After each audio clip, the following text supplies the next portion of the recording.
أعوذ بالله من الشيطان الرجيم بسم الله الرحمن الرحيم الحمد لله رب العالمين الصلاة والسلام على رسولنا محمد وعلى آله وصحبه أجمعين رب اشرح لي صدري ويسر لي أمري واحلل عقدة من لساني يفقهوا قولي. Müslüman kardeşlerim, Allah Teala bizge sürekli Peygamberimiz Muhammed Mustafa sallallahu aleyhi ve sellem aşağı özünün Kur'an-ı Kerim'ini indirdi. Yani bizge yaşarı için kursattı, ders yaşarı için. Hem elbette mana shu yashowda bizga birinchi yodda o'rnak u payg'ambar sallallohu alayhi vasallam ham uning sahobalari ham payg'ambarimiz sallallohu alayhi vasallam o'zining hadisida aytdi, ya'ni yer yuzida yashagan kishilar orasida ma'nosi eng xayrli kishilar dedi, yashagan tarixda u mening sahobalarim dedi, ondan so'ng tabiinlar, ondan so'ng tabiinlar ham qiyomatgacha shulay boradi dedi. Ya'ni eng komil ravishda islomni turmushda qo'llanib yashagan, ya'ni islom eng komil ravishda o'talib yashagan vaqt u sahobalar vaqti. Bugun albatta sahobalarga teng kishilar bordir, lekin ular 1% manda bilmayman, big as bo'larga mumkin. U barmoq bilan sanarli kishilar. Payg'ambarlarga teng Allah shekilli shu iymon bilan iymonda bo'lgan, turmushda islomni o'tavda Allah shekilli kishilar, lekin sahobalar ular bir jamiyat bo'lib, butunisida mana shu komillikda yashaganlar. Shunga ko'ra albatta biz islomni o'rganganda, o'zimizni dinimizni chaqirtirganda biz mana shu sahobalar o'rnagini qarag'a tiyishmiz. Ular turindagi voqealarni o'qib, shundan o'zimizga va'z olirga tiyishmiz.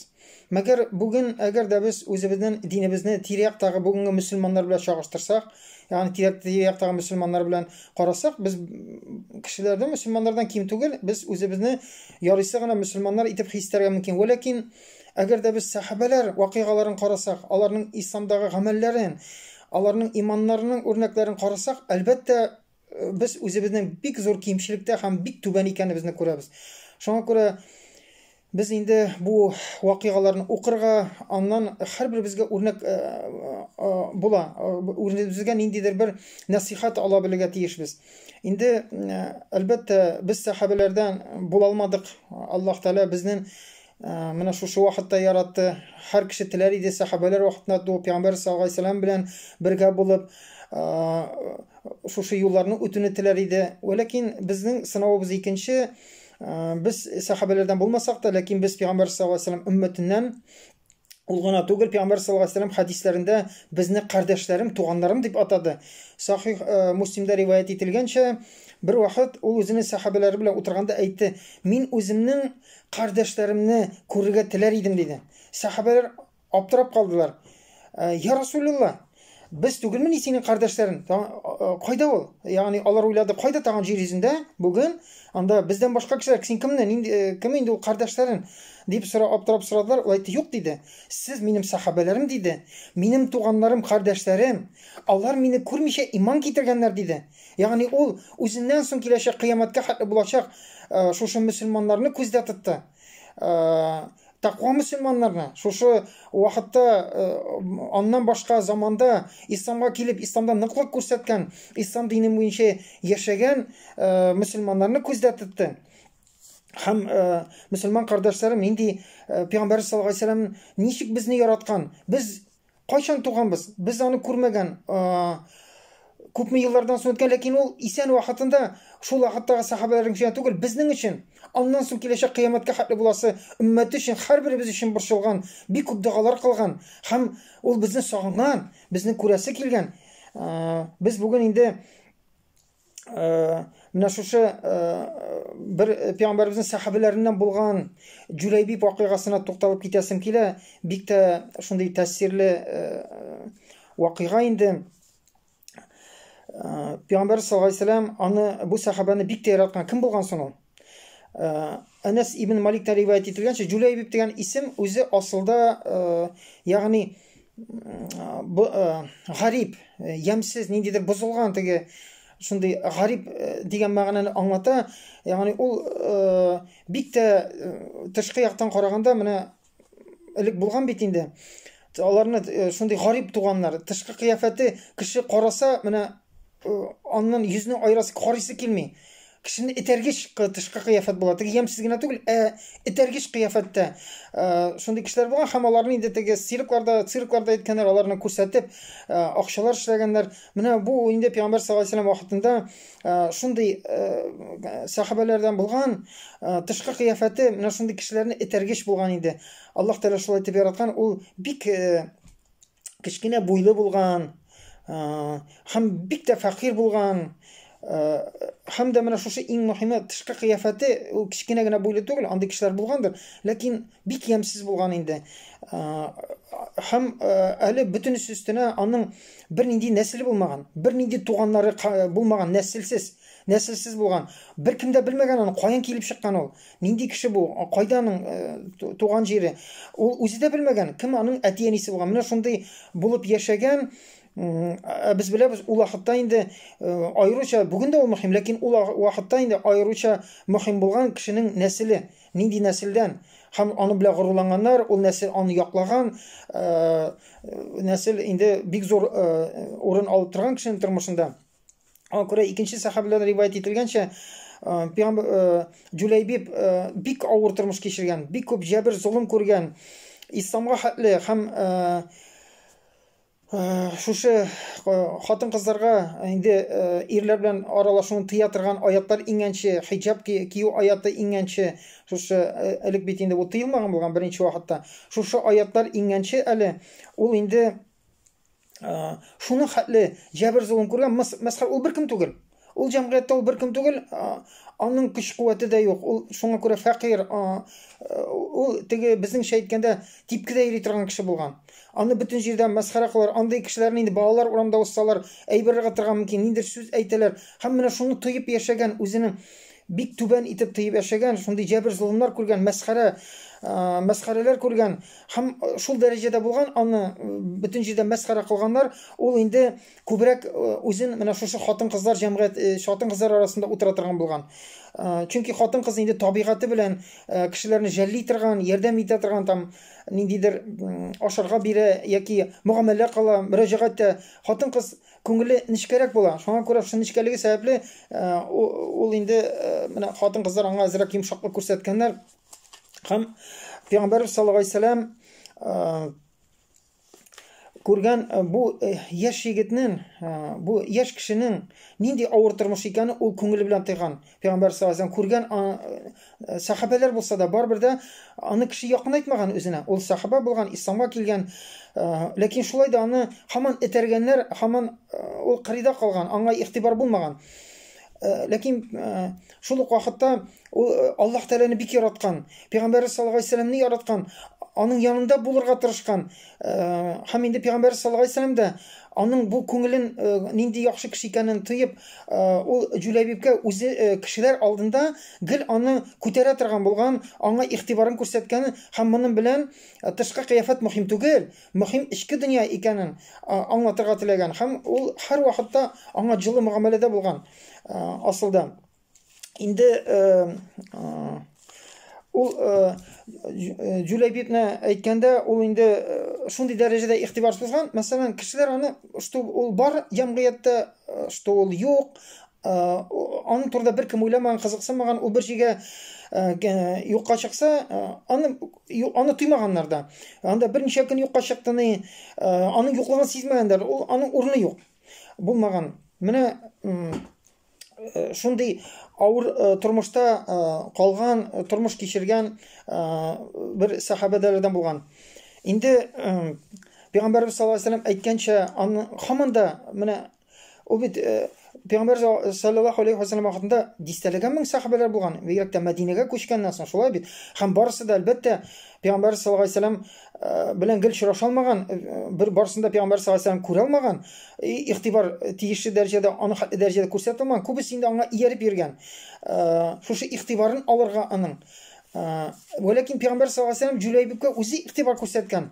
Аның шушы күңеле сәбәпле. Һәм бер вакыт Җулайбиб шушы базарда йөргәндә, базарда барганда, аны артыннан кемдер тотып ала. Ягъни өстән нык итеп тотып ала һәм шушы киеменнән тотып ала да, ул күрми, арттан килә дә, аны селкеп инде шулай итеп әйтә, кем бу кылны сатып алырга тели, кемгә кыл кирәк дип сатып алырга тели ди. шунда инде Жүләйбип асылда кол булмый, һәм ул бик куркып кала. Бик каты курка, кечкенә генә буйлы, һәм ул кычкыра башлый: "Коткарыгыз, мине кол итеп сатырга телиләр", ди. Мин кол түгел, ди, мине кол итеп сатырга телиләр, ди. Бик курка. Һәм карый тирә-якта базардагы сахабалар беркем дә аңа ярдәмгә ашыкмый. Һәм тирә-якта бөтенесе нәрсәгәдер елмаеп, шулай көлемсерәп аңа елмаеп карап торалар. Шунда инде ул башын борып, көчкә борып, башын караса, күрә Пәйгамбәр саллаллаһу алейһи вәсәләм аның артында елмаеп тора. Инде ул Пәйгамбәр саллаллаһу алейһи вәсәләмне күргәннән соң, шундый мизгелдән соң, курыкканнан соң, Пәйгамбәрне күргәннән соң ул хисләнеп елап җибәрә: "Я Расулуллах, мин начар кылды. Мине кем алсын", ди. "Минем өчен син күп акча ала алмаячаксың", ди. Ягъни мине сатсаң да беркем дә сатып алмаячак, мин кемгә кирәк, ди. Шунда Пәйгамбәр саллаллаһу алейһи вәсәләм әйтә: "И Жүләйбип, ди, бу мөһим түгел. Бу мөһим түгел, иң мөһиме сине Аллаһ каршында бәян зур", ди. Ягъни Пәйгамбәр саллаллаһу алейһи вәсәләм Аллаһның аңа булган мөгамәләсен әйтә. Синең Аллаһ каршында бәян зур, и Жүләйбип, ди, монсы мөһим түгел. Синең тышкы кыяфәтең, кешеләрнең сиңа игътибарсыз, бу мөһим түгел. Мөһим Аллаһ каршында синең дәрәҗәң зур, ди. Шунда инде ул Жүләйбиптән сорый: "Эй Жүләйбип, ди, син нишләп өйләнмисең", ди. Жүләйбип инде аптырап кала бу сорауга. Дөрестән дә кем өйләндерсен мине, я Расулулла, ди. Элек бит инде кешене өйләндергәннәр, анда нәселе булган, сайлаганнар, барып яучылар җибәргәннәр, кемдер аның артында торган кешеләр булган. Шуңа күрә әйтә: "Мине кем өйләндерсен, я Расулулла? Минем бит бәям юк", ди. Ягъни кешеләр арасында минем игътибарым юк. Чөнки кияүгә биргәндә, өйләнгәндә нәрсәгә карыйлар? Нәрсәсе дә булырга тиеш. Пәйгамбәр даже ислам буенча да 4 нәрсәгә игътибар итәргә кушты: иман, анда нәселе, бу дәрәҗәсе дип әйтегене, матурлыгы һәм байлыгы. Ул әйтә: "Мин бит фәкыйр, мискин, мине кем өйләндерсен", ди. "Беркем дә кызым миңа бирмәячәк", ди. "Мин ямсыз", ди. "Бер нәрсә юк минем", ди. Шунда Пәйгамбәр саллаллаһу алейһи вәсәләм аны әйтә: "Мин сине өйләндерәм. Мин сиңа шушы өйләндерүче булам", ди. Ягъни мин сине өйләндерәчәкмен, ди, Жүләйбип, ди. Инде монда әлбәттә гыйбрәт бар.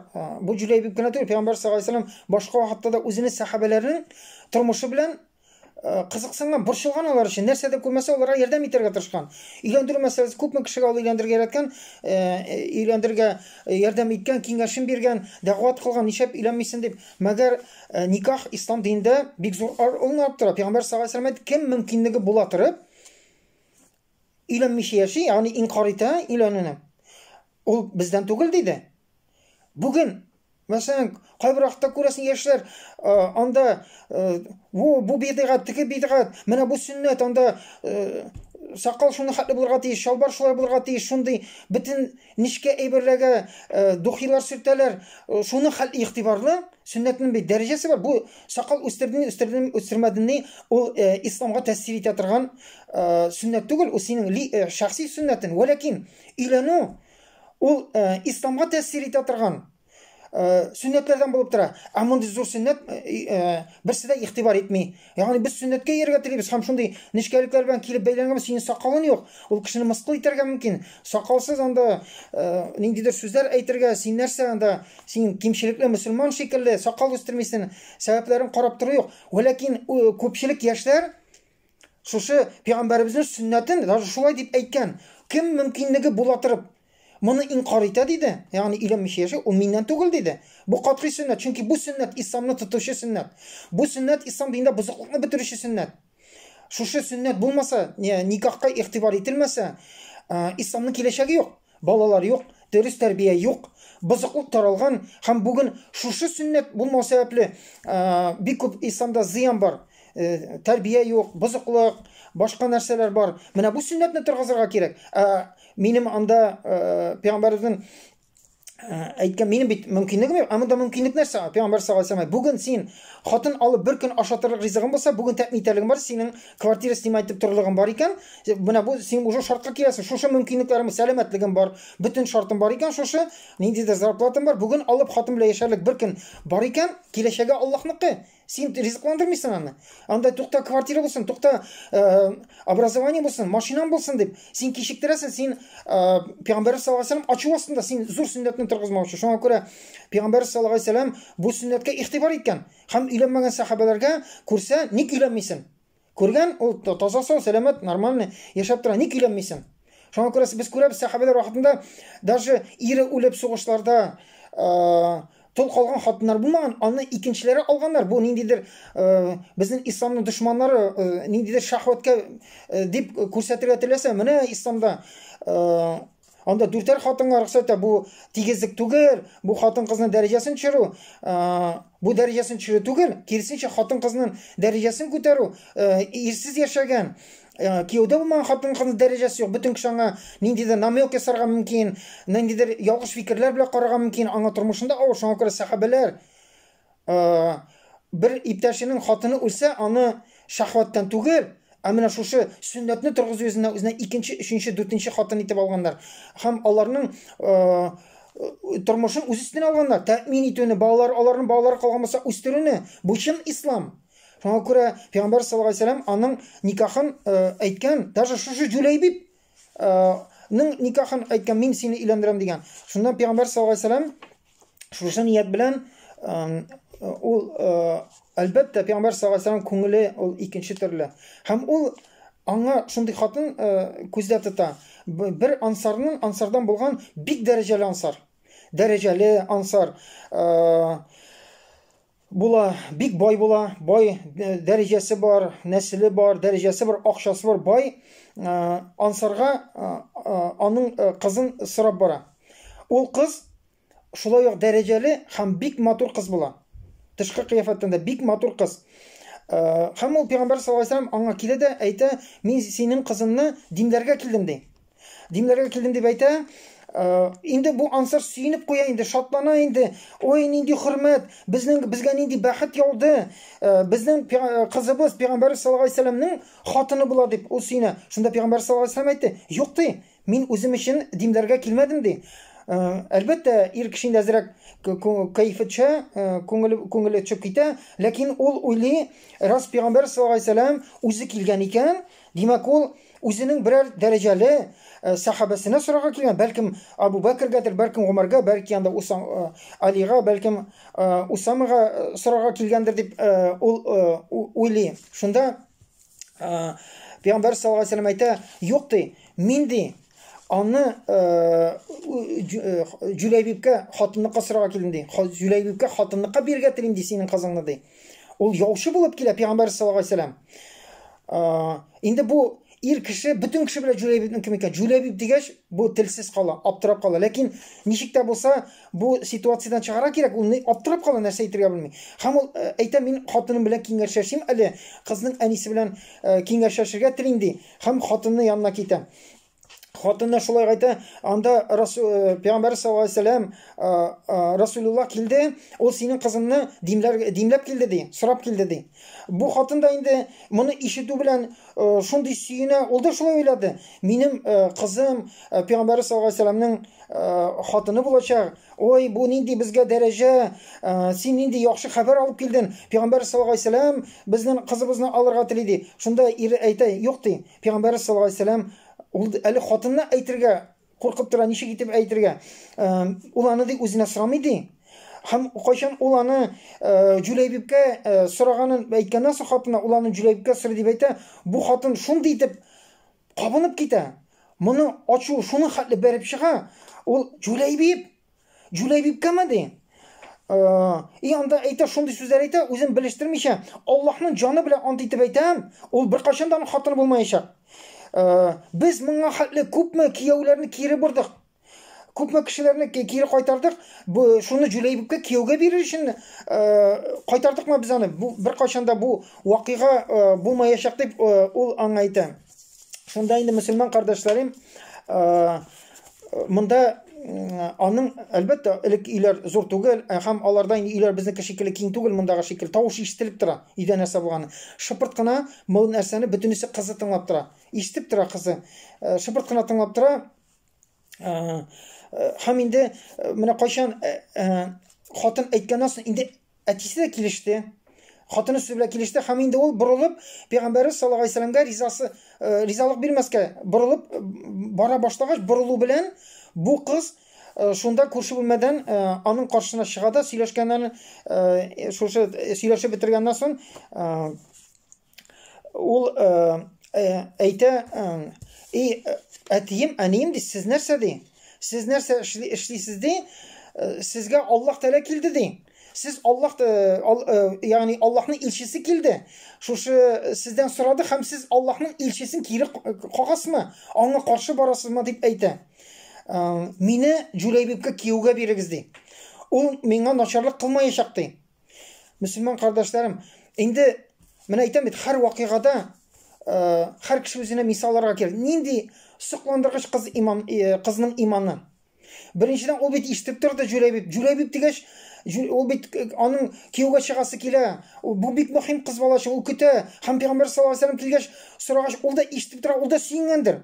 Ул да шушы хисләрне кичергән һәм Җүләйбиб дигәч, ул да бит ул кешене белә. Җәмгыятьтә иң шушындай хөрмәтсез кеше.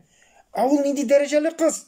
Дәрәҗәле кыз, матур, яшь кыз һәм ул бу исемне ул да ишеткән бит, ләкин иманы нинди? Ләкин нинди сокландыргыч иман? Һәм ул әтияниләрен шушы вакытта кисәтеп, сез Аллаһның илчесен кире какмакчы булсаң, бирегез мине Җүләйбибкә ди. Ул миңа начарлык кылмаячак ди. Чөнки кыз уйлады, Пәйгамбәр саллаллаһу алейһи вәсәлләм сайлады икән, килде икән. Димәк, ул яхшы белә. Бүгенге җәмгыятьтә, бүгенге көндә минем өчен иң яхшы шушы кияүгә чыга торган кеше ул Җүләйбиб. Пәйгамбәр саллаллаһу алейһи вәсәлләм белә. Һәм ул шушы үзен кияүгә бирүләрен тели. Шунда инде әти-әнисе дә әзрәк теге салкын су сипкән шикелле аңлап алалар үзләренең нәрсә эшләгәннәрен. Һәм алар тынычланып, ир кеше чыга да Пәйгамбәр саллаллаһу алейһи вәсәлләмгә ризалык белдерә. Без Аллаһның Расулының теләге белән килешәбез. Безнең кызны кемгә теләсәң шуңа бир ди. Мөселман кардәшләрем, менә һәр нәрсәдә үрнәк бар. Ягъни бу кыз әти-әнисенең белә, әти-әнинең ризалыгы зур урын алып тора. Бүген әлбәттә кияүгә чыкканда, өйләнгәндә абсолютно әти-әнинең теләге юк. Уже кайтып, менә мин кияүгә чыгам, мин кайдадыр интернеттан танышам, мөселманнар. Интернеттан танышам, мин кияүгә чыгам, мин өйләнәм. Әти-әнинең рөхсәтен алу юк. Әти-әни күрсәтү юк, шыйма алу юкмы? Юк, әти-әнине шундый фактка куялар. Бу кыз ул риза. Риза әти-әнисенең кемгә бирсә дә риза, ул көтеп утыра. Сорап килделәр, ул көтеп утыра. Һәм инде монда бар әти-әнигә без буйсынырга тиеш. Үзебез әйтәбез, әниләрнең аяк астында җәннәт дибез. Әти-әни җәннәтнең ишекләре. Яки син бу ишекне ачасың, яки бу риза алмыйча син җәһәннәмгә керәсең. Нинди генә гамәл кылсаң да, аннан соң бу ишекне ача алмыйсың. Сиңа җәннәт ишеге биргән. Бу кыз аны аңлаган. Вәләкин әти-әни беркайчан да шәригатькә каршы сине мәҗбүр итә алмый. Әти-әнинең хакы зур, Аллаһныкы өстенрәк. Кайчан Аллаһ белән әти-әни хакы бергә килгәндә, Аллаһ хакы һәр вакытта любой өлкәдә хак белән өстенрәк. Күрше хакы булсын, бала хакы булсын, әти-әни хакы булсын, Аллаһ хакы өстен булырга тиеш. Шуңа күрә монда ул шул мизгелгә хәтле торды. Аллаһның хакы, Пәйгамбәребезнең хакы түбәнчеләр үзләренең сүзләре белән. Һәм ул шунда әти-әнисенә каршы чыкты. Сез нәрсә эшлисез диде. Ягъни буйсынмады. Буйсынма, алар бирмибез диде. Ул кыз буйсынмады әти-әнисенең хөкеменә. Сез ялгыш эшлисез, бирегез мине диде. Субханаллах. Субханаллах. Нинди иман, нинди сокландыргыч иман. Һәм инде шуннан соң Җүләйбибне өйләндерә Пәйгамбәр саллаллаһу алейһи вәсәлләм, ул аны үз өстенә алды.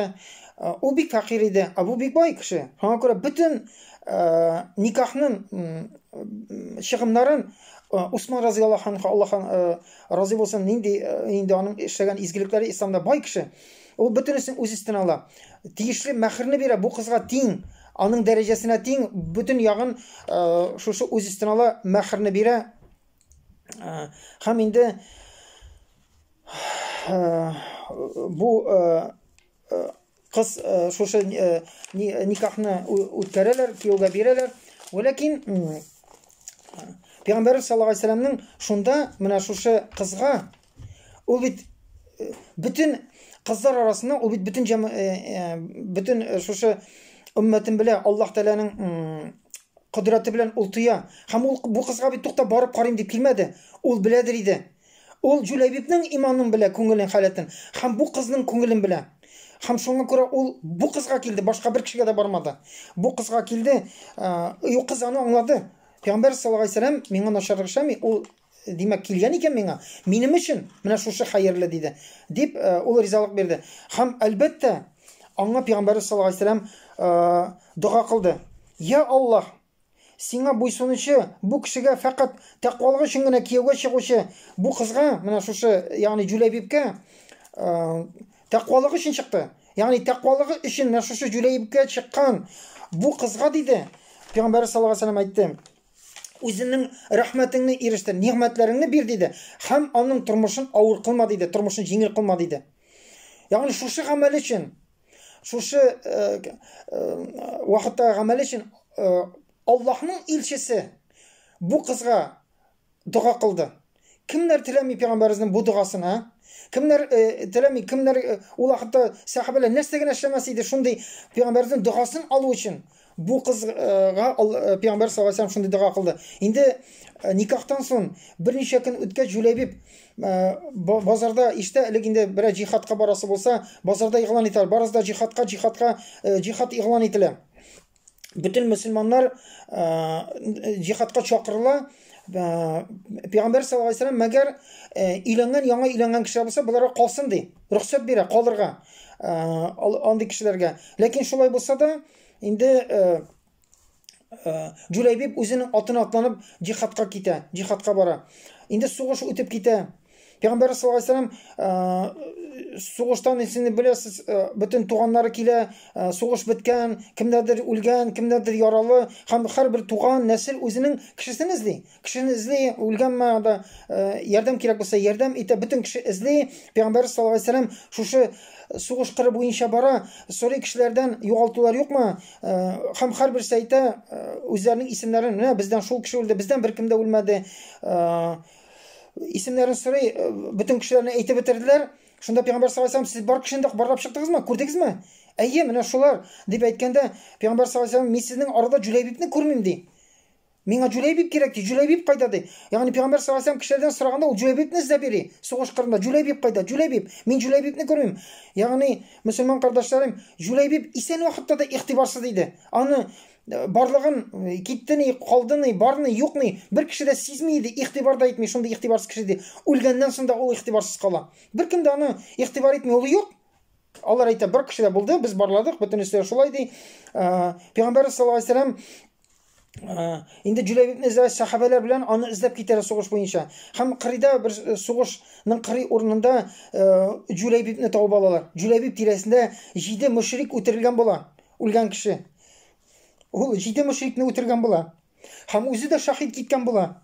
Шунда Пәйгамбер саллаллаху алейхи вассалам аның гәүдәсе янына килеп, аңа мөрәҗәгать итеп әйтә: син бу мөшрикләрне үтердең, алар сине үтерделәр, я Җүләйбиб ди. Шунда Пәйгамбер саллаллаху алейхи вассалам аның җәсәде янында кулын Аллаһ Тәгаләгә күтәреп әйтә: я Җүләйбиб ди, син миңа якын, мин сиңа якын ди. Ягъни Аллаһка ул шаһадат бирә. Я Җүләйбиб, син миңа якын, мин син миңа якын, мин сиңа якын ди. 3 тапкыр шулай дип әйтә. Инде күпме кешеләр сахабалардан булсын, шушы дәрәҗәгә, шушы сүзне ишетергә нәрсә генә эшләмәсләр, күпме генә байлыгын бирмәсләр, күпме булды, ләкин күпмесе аны ишетте. Менә шушы Җүләйбиб аны ишетте. Җүләйбибкә Аллаһ Тәгалә шундый шаһадат бирде. Ул миңа, я Аллаһ, ул миңа якын, мин аңа якын диде. Шуннан соң Пәйгамбер саллаллаху алейхи вассалам аны күтәреп алды. Ул кичкенә буйлы иде, ул бала шикелле, аның куенына кирип бетте, ул аны күтәреп барды. Анда сугышта инде шул үлгән җирдә күмәләр. Аны шушы күмә торган җиргә алып күтәреп барды. әйтелә инде үзе казыды дип, үзе дә казыды, сахабалар да булышкан. Ул аны шушы сахабалар казып бетергәнче каберне башын үзенең күкрәгенә кочаклап, алдына салып, шушы кичкенә гәүдәле Җүләйбибне кочаклап утырды һәм аның күзләренә яшь акты. Субханалла. Пәйгамбәрбез саллаллаһу алейһи вәсәлләмнең мүбәрәк сакаллары чыланып бетте. Аллаһның Расулы шушы бәндә өчен җылады. Ул аңа зур югалту иде. Кемнәр буңа ирешергә теләми, кыямәткә хәтле? Кайсыбыз моны теләми? Моңа ирешүне. Һәм шулай кочаклап утырды аны. Ягъни ни өчен? Асылда ни өчен Пәйгамбәрбез саллаллаһу алейһи вәсәлләм бу кешене зурлаган? Аның тирәсендә бар иде дәрәҗәле сахабалар, аның яныннан калмаган байлары бар иде, матур кыяфәтле кешеләр бар иде. Безнең бүгенге вакытта күпчелек вакытта ничек кешеләрне мөгамәләбез? Яхшы мөгамәлә яки яхшырак, начаррак нәрсәгә бәйле? Бер матур кешене булса, безнең күңелебез аңа тартыла. Без аңа икенче төрле мөгамәлә. Матур киенгән булса, бүгенге заманда инде матур машинадан төшсә, бу дәрәҗәле, бу анда фәлән дип килсә, без инде бөтерле башлыйбыз. Безнең мөгамәләбез аңа якын булырга тырышабыз. Ул кешегә инде аннан әле мактана бирибез. Мин тегенең белән очраштым, моның белән очраштым дип үзебезне ниндидер бер дәрәҗәгә саныйбыз. Ягъни безнең бүген бер кешегә карата яхшы мөгамәлә булсын өчен нәрсә? Дөнья. Кайтып калам. Тышкы матурлык ул һәрвакытта кешене тарта. Матур әйберне карыйсы килә, кешенең табигаты шундый. Матур. Ләкин Пәйгамбәр саллаллаһу алейһи вәсәлләм әйтергә теләде, аның матурлыгы аның ишендә аның тәкъвалыгы, мыслысын күңел күзе белән генә күреп була. Бу маңайдагы күз бер нәрсәне күрми.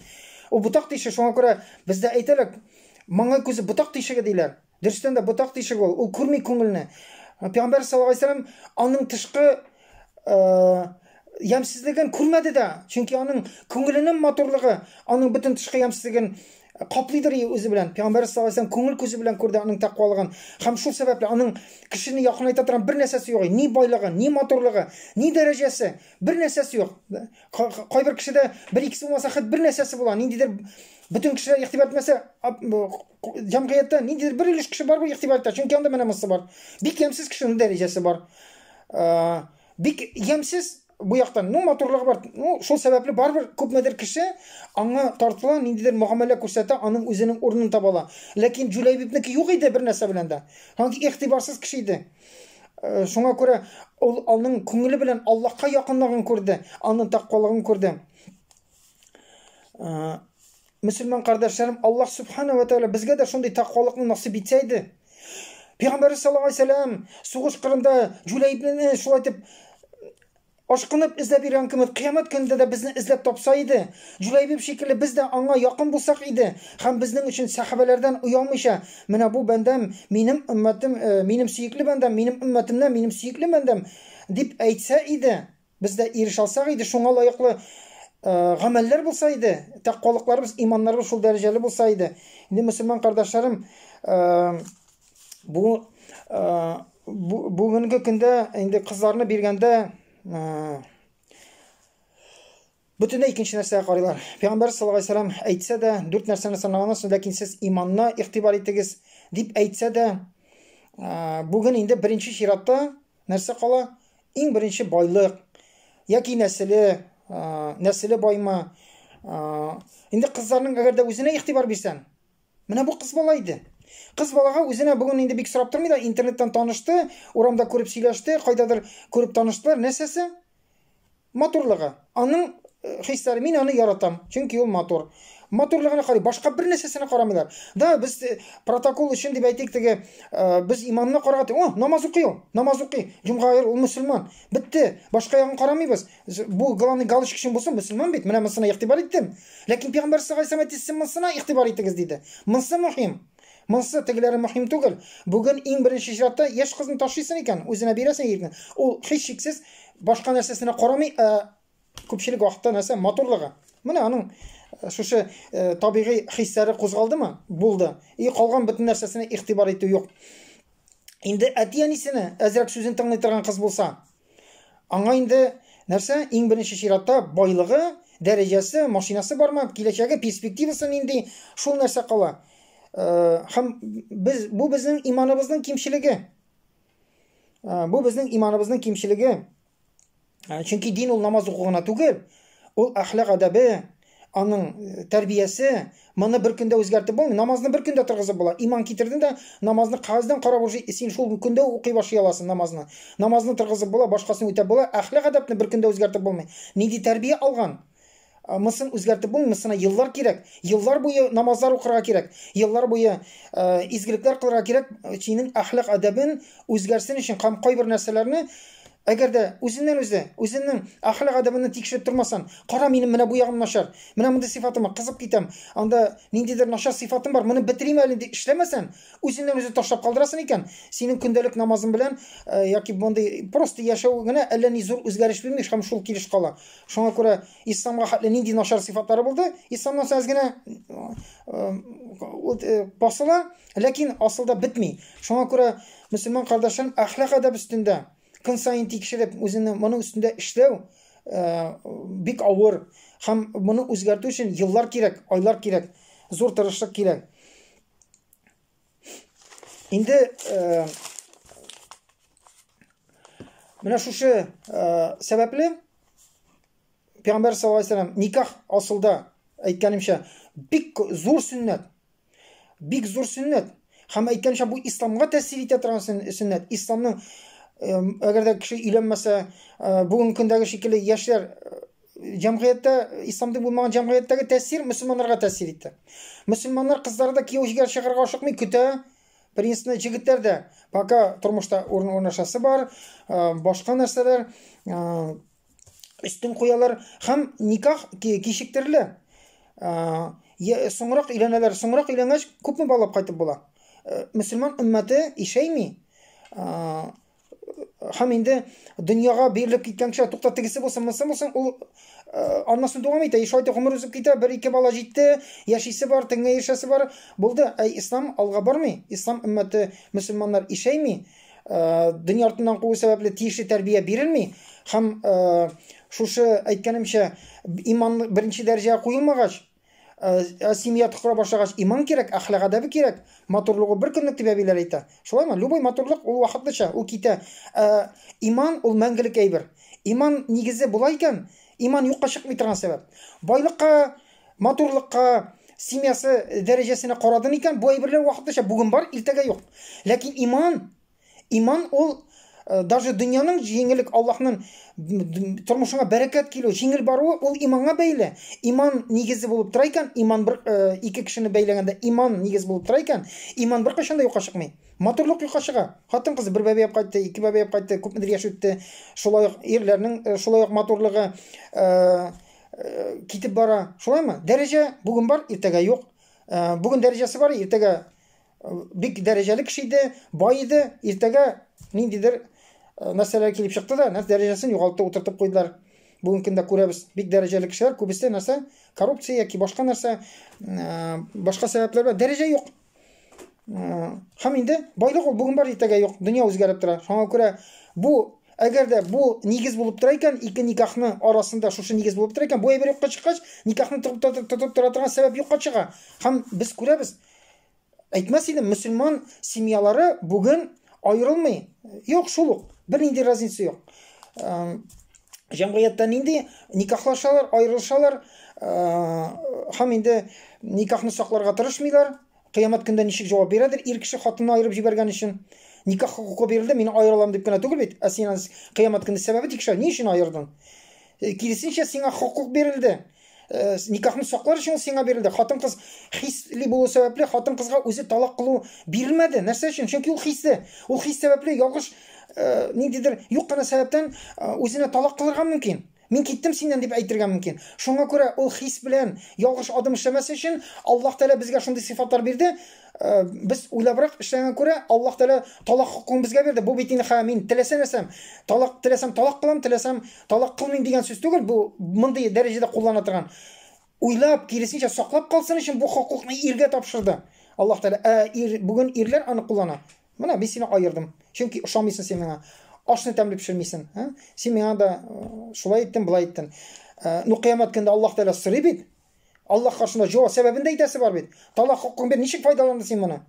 Шуңа күрә бүген күрәбез аерылышу, таркалу, ятим балалар, шул ук нәрсәләр яшәсәләр дә ниндидер бәхетсез яки хатын бәхетсез яки анда ир бәхетсез, бүген әле шушы ислами семьялар кору тиешле дәрәҗәдә түгел. Инде бу кыз шушы Җүләйбибкә биргәндә, үзен Җүләйбибкә биргәндә, ризалык биргәндә, бүгенге кызлар күзлегеннән караганда, менә кызлар бу аятны, бу хикәядән кызлар нинди үрнәк ала? Үзләрен шушы кыз урынына куеп карасыннар. Менә шундый кеше булса, ул нишләр иде? Бүген мондый адымга бара торган кызлар бармы соң? Менә иман сәбәпле, иман аның сәбәбе, төп сәбәбе, үзен кияүгә бирә торган, башка нәрсәгә карамыйча, менә бу иман күрсәткече, үзенең иманыңны чагыштырып карашы. Моны бигрәк тә кызлар үзләрен шушы кыз урынына куеп карасыннар. Ул бүгенге көн күзлегеннән караганда кызлар кызыга торган, анда бер генә нәрсә дә юк иде. Үзе ямсыз, үзе фәкыйр, аның дәрәҗәсе юк. Ләкин анда бер нәрсә бар иде. Пәйгамбәр саллаллаһу алейһи ва саллям игътибарсыз иткән, теге өч нәрсәсе юк, анда тәкъвалык югары дәрәҗәдә иде. Һәм әлбәттә бу кыз аңа һич башка бер генә дә даже бер 100% фақат тәкъвалык өчен чыкты.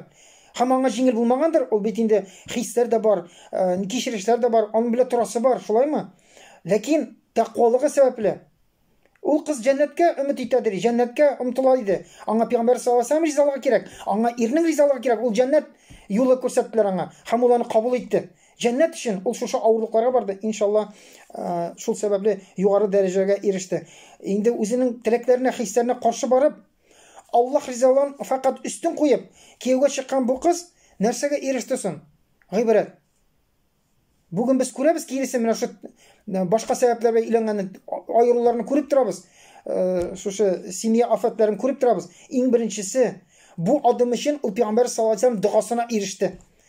Пәйгамбәр саллаллаһу алейһи ва саллям аңа Аллаһтан җиңеллек сорады бу дөнья тормышында. Шушы динендә. Бу дөнья тормышы җиңел булсын.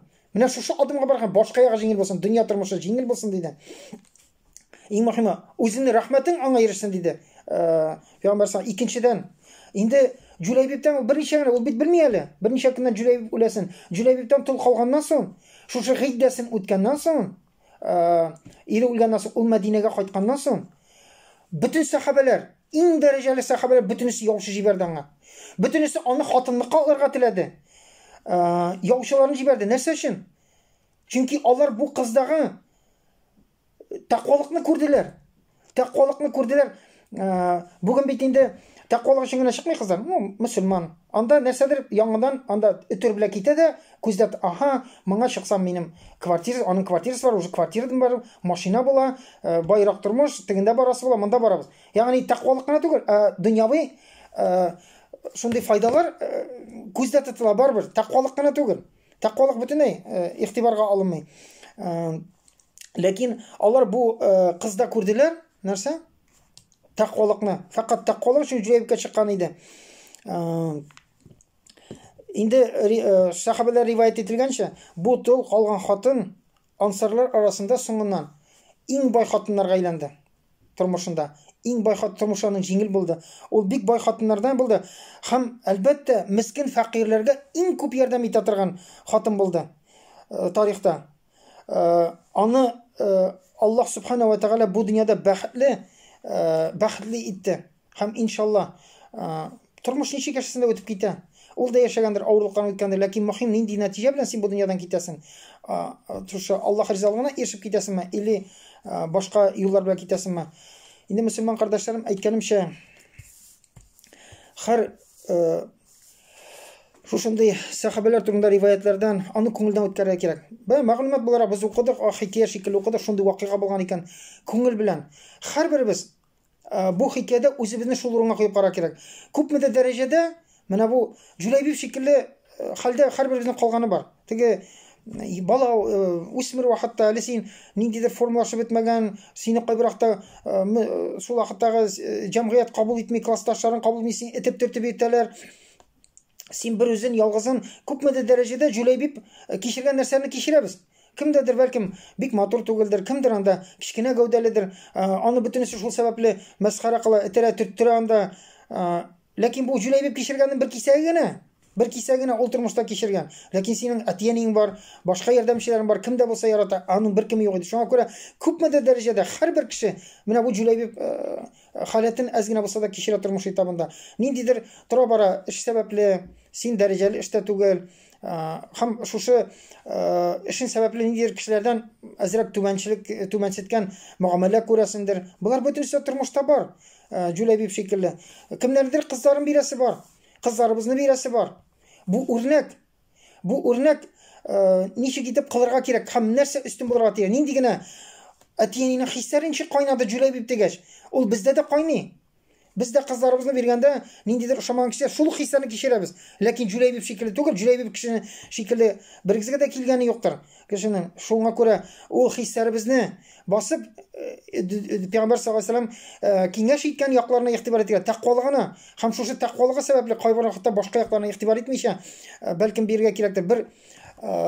Bir şunday ustaz, g'ilimli kishi o'zining qizına bik matur nasihat bilan, "Ey qizim" degan. Sen kiyovga chiqsan faqat taqvo kishiga chiq degan. Agarda sizning orada ondan so'ng turmushingizda muhabbat o'rnashar ekan, endi hislar bo'lib o'rnashar ekan, sen bik baxtli bo'lacaqsan degan. Lekin nindidir sabablar bilan orangizda muhabbat bo'lmasa, u sening bilan haqsizlik qilmayacaq deydi. Taqvolik sababli ikki natija, sen bir qachon o'tirmaysan. Bugun narsa ko'ramiz. Taqvolik bo'lmao sababli. U nindi kengash bergan, nindi hikmatli kengash. Chunki taqvolik yo'q.